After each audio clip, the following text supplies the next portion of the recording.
This lecture is about how to be an effective facilitator, and these tips were put together by the National Issues Forums Institute. In this lecture, we'll cover several topics: how moderators can plan and structure a forum, what the key responsibilities are for the moderator, strategies that can encourage respectful and open exchange of ideas. Also include a list of questions that moderators can use for each segment of the forum. And then some questions that you may have about how to best go about leading the forum. First of all, let's talk about what we mean by deliberation and why it's important. We want to distinguish between deliberation and a debate or even a discussion. Deliberation is not about two sides going at each other or about just a casual conversation about a topic, because deliberation considers the advantages and trade-offs for the options under consideration. It asks people to recognize that every action will have a downside. There are consequences. And it forces people to consider which of the trade-offs they are willing to accept in order to move forward on the issue. Deliberative dialogue also explores what people hold valuable. In other words, we're asking people, what should we do about this, rather than just what is the solution to the problem, because there's never one solution to these complex issues. We're asking people, what are steps that we can take towards addressing this issue? There is the convener, which is the person who brings people together for this talk. There's the moderator, who is responsible for getting people to weigh choices and listen to each other. Oftentimes, the convener and the moderator are the same person, and that's perfectly fine. Then you have the participants, who are, of course, the ones who are driving the conversation. And then it's really important to get someone to be a recorder.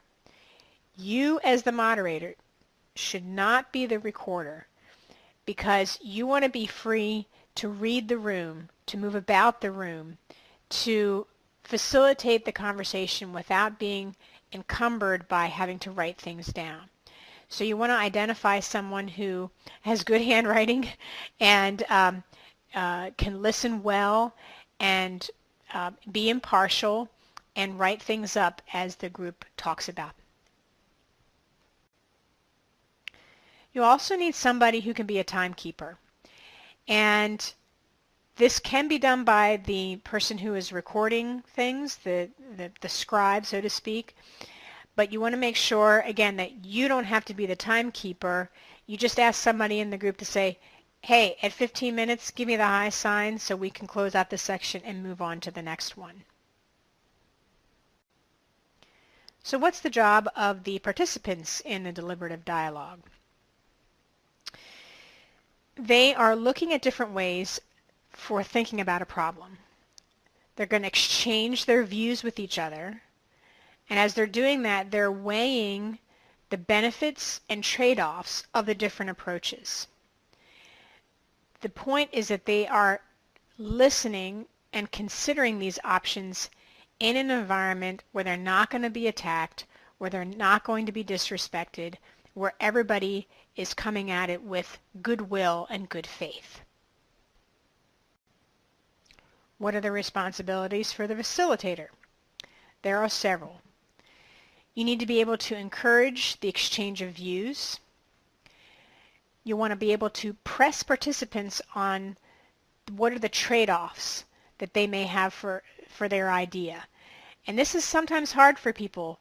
They think they've got a great idea and they don't want to consider the downside. So you have to play devil's advocate sometimes and say, so what might be a negative outcome for this great idea? But in that process, it's important to stay neutral. This is sometimes hard if you are particularly passionate about the issue you are discussing. So it's important to be able to take a step back and recognize your role as a facilitator, not as the participant. so that you can bring in lots of different points of view. So like if you're talking about race and you're in a room full of white folks, you might have to be the one that says, so if a person of color were sitting in the room right now, what do you think they might say about the opinion that you just voiced? Or if you're talking about climate change, we're here in North America, how might this conversation be different if we had somebody from an island nation where the sea levels are rising and about ready to overrun their island nation? And in all of this, you want to make sure that you keep the conversation respectful and on task. There are several responsibilities that you have as the facilitator. First of all, you need to understand the issue. Now, this does not mean that you have to be the expert, but it's very important that you read the issue book cover to cover, take notes, highlight, write in the margins. Make sure you know what you're talking about as you're facilitating. That way, as people are discussing this, you can say, oh, look on page 14, for example, and there's a chart that shows the income of different people in different geographic areas, like if you're talking about income inequality. So you also have to familiarize yourself with each of the approaches and the pros and cons of each of them, because you can't assume that everybody will have read the material before they get to the session. You're the only one who you can be sure has done that. And you might have to bring up some points that other people are not remembering or just not aware of. You also want to practice describing each approach in a simple sentence. Again, to facilitate things, to be expedient, to help people say, oh, okay, I understand what this approach is. If you can do that in a succinct way, that's very helpful for the participants. It's also important that you remain impartial about the subject of the forum and that you manage the room well. So you want to make sure that you've got good skills in breaking up dyads of people talking and not listening, for encouraging people who might be a little more introverted and don't want to speak out loud, and also just getting the read of the room, being aware of the tension level, being aware of the energy level. In that process, you'll want to yourself model democratic attitudes and skills. You are not the expert in this, and that's really important for them to understand, that you're simply the facilitator. Even if you know more than most of the people in the room, it's not your job to be the expert about it. It's your job to facilitate the discussion about it. And in that process, you want to make sure that you are focusing on the options. It's really easy for people to get sidetracked on going down bunny trails that are related but don't contribute to moving us forward on the options. So it's your job to help rein things in. It's also important to be able to listen for the values that motivate a participant's comments. So this is especially helpful if you have somebody who says something that's maybe a little shocking or offensive, or you can see people kind of sit back in their chair and say, whoa, where did that come from? If you can say, it sounds to me that you value fairness, for example, or you value stewarding our resources, if people are complaining about, oh, this is going to cost too much. So rather than focusing on the surface issue, look for the value underneath. There may be times when you do have to intervene. It does happen where people who are on opposite sides of the issue start to go to loggerheads about it. And you may just have to step in and say, remember our ground rules. We're going to expand this conversation and hear what other people have to say about this topic. You can ask clarifying questions, and I'll show you samples of those towards the end of the lecture. And you want to try to encourage everyone to join the conversation. Again, no one is forced to, but if you notice that Sally, I noticed you haven't said anything for a while. But I see your wheels are turning. Is there something that you'd like to throw into the conversation at this point? You want to ask thoughtful and probing questions in order to surface the costs and consequences. I said that earlier, but I want to reemphasize that. To get people to think through what is the other side of the coin of what they are proposing. Because this helps people to know that their peers aren't just going according to an agenda, but they're really taking into consideration the costs and benefits of all different people involved. A good facilitator also helps participants to find common ground and identify and work through key tensions. And the more you do it, the more you get skilled in being able to see, oh, there's something that we might be able to agree on. How can we work through the tensions in order to take action based on that common value? And this encourages people then to reflect more deeply on the issue rather than the surface talking points that they might hear on the news or in talk shows or on cable, to really get at what's the human face of this issue. What are some of the stories that we don't hear, that don't get surfaced, that we might have some insight into. Now, there are a couple strategies that you can use when you are facilitating a session. One is to be the referee. And if you think about a sports game, the referee only interferes when the rules are violated or you're coming up on the time. So that's part of your role, is to be a referee. But you also play the role of the interviewer. And as you are reading through the materials, you want to prepare some questions that you think might help elicit some deeper reflection about the issue. Sometimes you have to play devil's advocate. Again, as I mentioned earlier, there might be some viewpoints that are not going to be represented in the group that you have for this deliberation. So you want to try to think through what are some of the voices that are not being represented. As you think about Lucy Atkinson Rowe's book, the round table, who's not at the table, whose interests are not being represented by the people here. That may have to be your role in this dialogue. And then finally, you will also play the part of the weaver, helping people to identify and build upon that common ground. You also have some choices to be thinking about. When you are facilitating the discussion, there are some techniques to help move the conversation along. So for example, if you're doing the initial sharing about why this issue is important, you can simply say, okay, we're going to go around the room and speak, from one person to the next, and there may be times when you want to ask them a clarifying question, but you want to kind of keep things moving through that section. There may be other times when you have to paraphrase what a person said in order to clarify the point.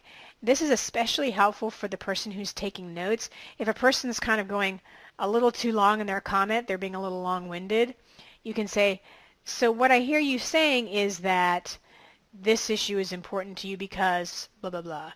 Or one of the pros that you're seeing is this or that. And that's really helpful for the person, for the scribe. Another option is to ask a probing or follow-up question. So this you want to do to the speaker, the person who has the floor at the moment, to get them to clarify or to go a little deeper on what they've said. But then you may want to go in another direction. You may, a person may have said something, and you may ask for a reaction to see how do other people feel about this person's comments about this, for good or for ill. How does this land for you? And then other times you may just want to go in a different direction to say, good, I think I want to move on to this topic, and you can ask a new starting question. So as you're thinking about your own soul in the midst of this, the facilitator is somebody who cares about the people who are there and wants to help to move the conversation forward on this issue. In order to do that, the facilitator has to be able to put their own ego aside and not be the expert, not be the person who pushes one agenda or one viewpoint, but really facilitates, you can even say midwives, the discussion into being. Now I want to share with you a couple of tips to help you with your facilitation. First of all, before you even begin the facilitation, it's good to just touch base with the people who are going to help you with this. So, you're not going to have a co-facilitator, but sometimes if you're in a situation where you've got a lot of people, it's really helpful to have somebody who knows what's going on and can help facilitate with you. But you want to talk with the recorder, your scribe, and also your timekeeper to make sure they understand what you're asking of them, what the expectations are. You want to model friendly and relaxed behavior while you're welcoming people and introducing the issue. If you're nervous, if you're tense, if you're not at least smiling as you're greeting people, then you're not setting a very good tone for the conversation. So remember, you're the host. You're the one who is welcoming people to this process. You want to make sure that you provide the ground rules. That can either be done like projected on a PowerPoint or given to people as a piece of paper, but make sure you read through those aloud. You want to encourage people to keep their comments brief so that there's time for everyone to share their thoughts. And you want to be an active listener. You want to be completely engaged and present to what each person is saying. And again, I can't emphasize this enough. Stay neutral throughout this entire discussion. It's also important to ask open-ended questions. And when you do that, understand that there are going to be times when people need some time to think. And if there's times of silence, don't let that bother you at first. If you're starting to feel like it's uncomfortable silence and not generative silence, then you can say something like, let me ask the question a different way, or let's try a different approach. It's important not to allow anyone to make you or another person the expert on the issue. You may have a situation where somebody has a dominant personality or really does know a lot about the topic, but we don't want to skew the conversation in that person's favor because you might be missing out on the wisdom of the group if you're only listening to that expert, whether that's you or somebody else. When people are responding, you want to encourage them not to look at you, but actually to look at each other. So if somebody says a comment and you say, I wonder how other people are responding to that. They may want to answer to you, but you can say, go ahead and talk to Jane about this. Engage her. And it's important to keep the discussions on track. One of the ways to do this, especially if you have a personality that does tend to dominate, is to just simply say their name that gets their attention, acknowledges that you see them, but to say, hey, Robin, I really appreciate that. Let's hear from some other people as well. You also want to be able to use conflict productively. So if you start to see tension, instead of trying to take one side or the other, you use that as a point of process to say, I just want to pause here and note, I don't know if you are all noticing, that we've got a little tension on this. And that this exchange shows us why this is important, what's at stake for people, and why passions run so high. It's important not to allow people to personalize their disagreements. We don't want to engage in creating straw men or women. We don't want to be putting down people, sniping, being sarcastic, doing the eye roll thing. We want to be as respectful as possible in all of this. It's also important to try to draw out quiet members of the group and not to let the group get hung up on the facts. You may have some people who really do read the issue guide and want to maybe dispute what the facts are, or some of the charts, or if some of the information is not quite up to date. That can be a red herring. A red herring is what gets us off the scent of what's important. So you want to just constantly keep bringing it back to the options and the values. And again, if you have an aggressive, talkative person, you just say, okay, instead of singling them out, go back to the we. Say, I want to remind us of the ground rules here. So what are some good questions to ask as you're leading the deliberative dialogue? The questions should take the form of what should we do? The purpose is not so much to solve the problem or to resolve the issue, but more to explore promising avenues for action. Following a usage that traces back to the ancient Greeks, deliberation can be defined as the process of establishing intent and resolve, where a person or group explores different solutions before settling on a specific course of action. And that's exactly what you're doing in this whole process. Aristotle said, we deliberate not about the ends, but about the means to attain ends. And this is what's so powerful for congregations, because most of the time we're focusing only on the ends, but we don't think about what's the process by which we get there. How do our relationships, how does the way we talk to each other help us to achieve what we're trying to achieve? So you may find as you're teaching people about this process that they start to realize, oh, we can use this in other areas as well. Deliberation is necessary for what is uncertain, said Aristotle, because if there are reasons for deciding on one course of action or another, there will be compelling reasons on both sides. And so it's important to hear all of those sides and to think of both the upsides and the downsides of those approaches. Here are some questions that can help to lead the group towards more clarification or to probe to a more deeper level.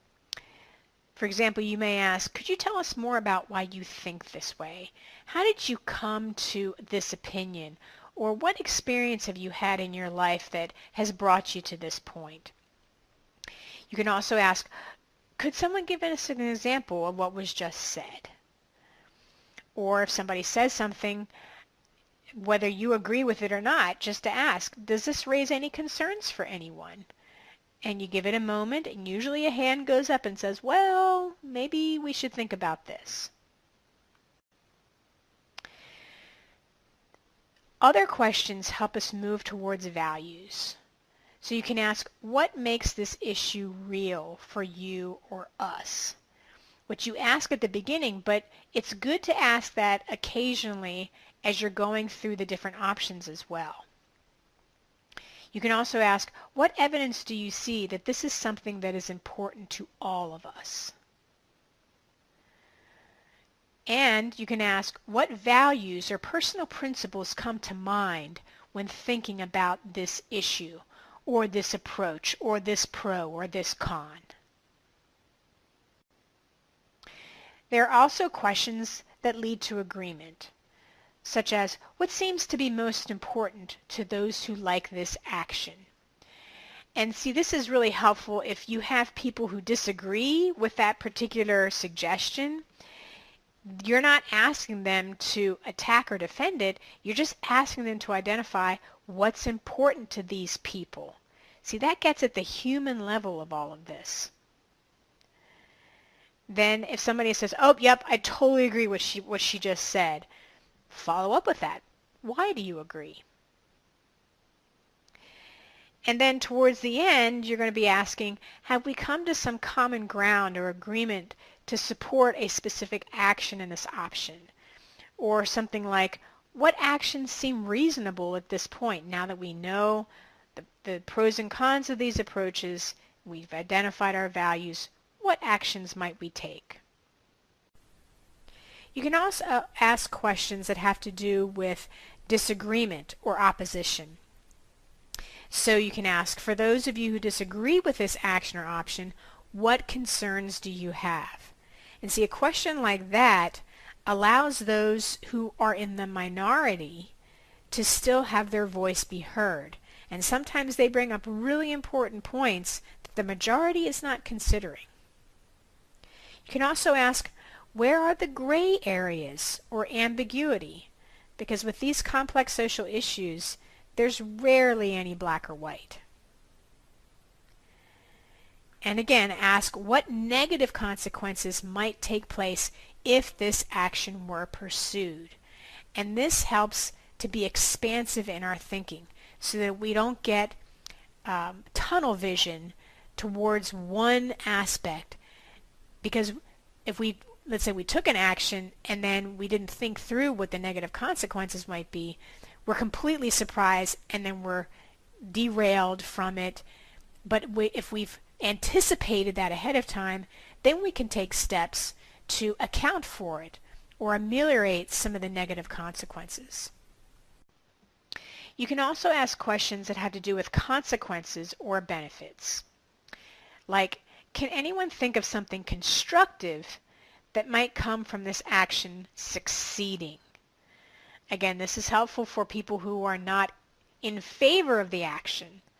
Challenge that person to say, might something good come out of this?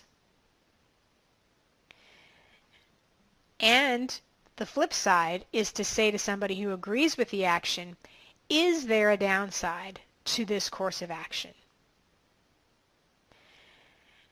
Then you can say, would you give up blank in order to achieve blank?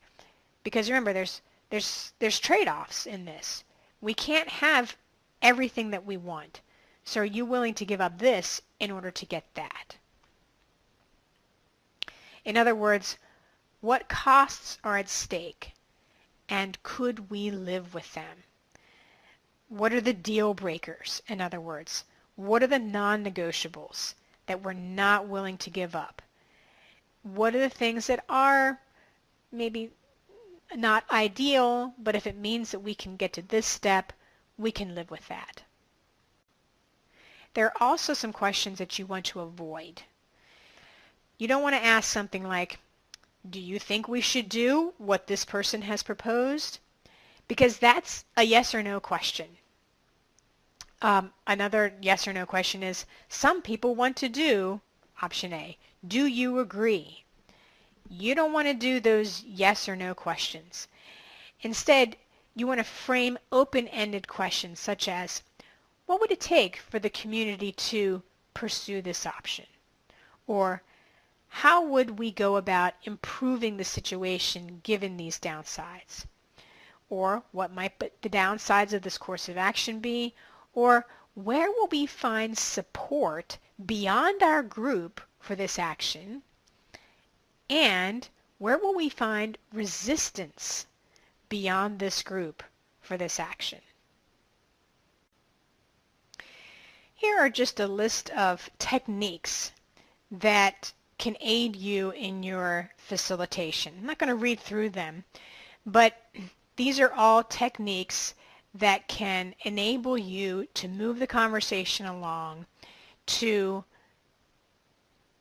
model the kind of democratic conversation and dialogue that you're hoping the others will be able to carry out in their own conversations.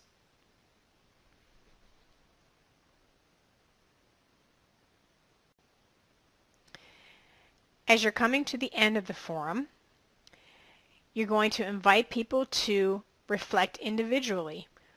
What did you learn? How did you come into this conversation thinking, and how has that changed now that you've finished?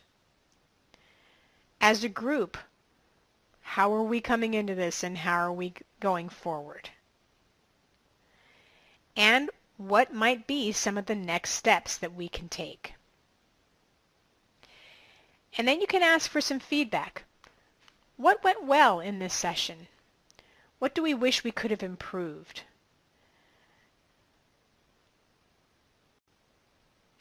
And then you want to thank everyone for participating and end with a closing prayer. And if you do have evaluation forms, you can ask them to either fill them out on the spot. That's the most effective way to get responses. Or you can say you can take it along and just bring it back to church next time you come in.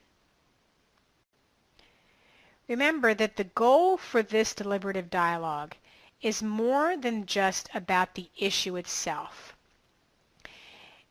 That's a first order goal. It's also about improving our attitudes and our skills for talking to each other, because that's what we have to do in a democracy. And it helps to improve the relationships between people. When I've had students do this process in the past, they've reported that people who often never talk to each other now have formed a relationship because they discovered something about each other or learned that a person that maybe they didn't agree with has a reason for their position or a story to tell. And that just improves relationships in the church all the way around. Second order goals have to do with being able to transform conflict. Because once people see that, oh, there's a way to deal with these difficult issues that don't mean that we have to engage in fight or flight behavior, but that we can truly use our prefrontal cortex as human beings and engage each other. It also enables people to take individual and collective action. At the same time, it improves the institutional decision-making process. So the church overall, you might find, has better committee meetings, more efficient council meetings, because you've got people that have learned this process. And then third order goals mean that people now take the skill beyond the congregation and out into their own community to be able to solve problems. This in turn increases civic capacity. It enables us to be citizens who are people of faith and people of faith who are citizens. They are co-informative of each other and enables us to be able to engage at all of those levels. One final thought before we end this lecture. How can we have these difficult yet important conversations about the community or communities we shall be? As Christians, we remember that it is God who will bring about the future that has been revealed through the death and resurrection of Jesus Christ. Not me as the facilitator or as the pastor or as the intern or as the leader or as the council president. I'm flawed. I'm not the person who's doing this. And even our discourse, even with the best of intentions, will be flawed. So that's not going to bring about this future that God intends. We trust in the love of God, the wisdom of the Holy Spirit, and the compassion of Christ to guide us and lead us in this process of discernment.